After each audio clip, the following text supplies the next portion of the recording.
بسم اللہ الرحمن الرحیم۔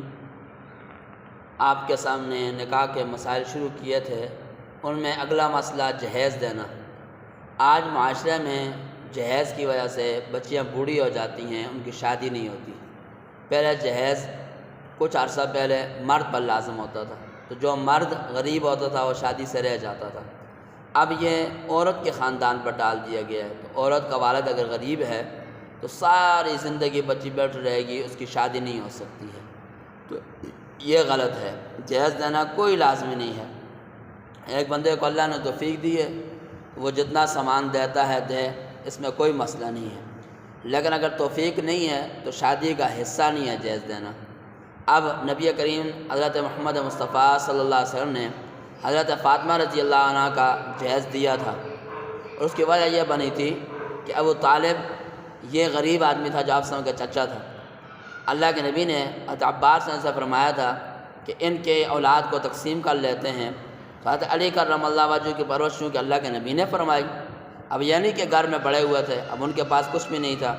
تو حضرت فاطمہ رضی اللہ عنہ کا جب نکاح ہوا تو اللہ کے نبی نے جہیز کا سامان دے دیا۔ تو اب بھی اگر کوئی آدمی گنجائش ہے، اللہ پاک نے دی ہے، مال دیا ہے، تو بچی کے ساتھ جتنا بھی سامان دیں، اس میں کوئی بری بات نہیں ہے، اچھی بات ہے، لیکن اس کو شادی کا حصہ نہ سمجھیں کہ اگر یہ نہیں ہوگی تو بچی کی شادی نہیں ہوگی۔ یہی وجہ ہے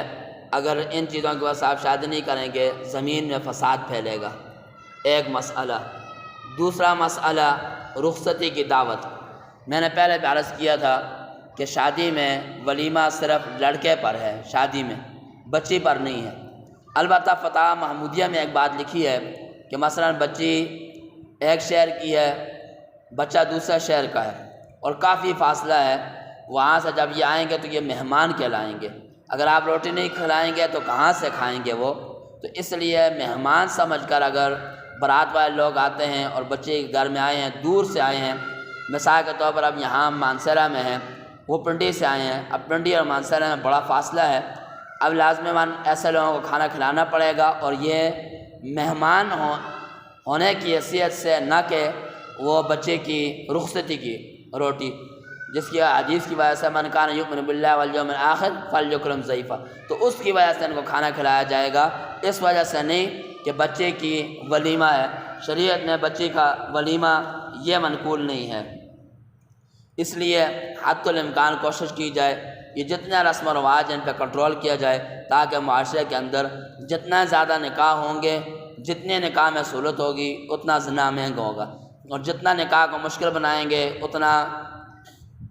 اتنا ہی زنا سستا ہو جائے گا اور معاشرے میں فساد پھیلے گا۔ اللہ پاک ہم سب کو عمل کرنے کی توفیق عطا فرمائے، اللہ سمجھ عطا فرمائے۔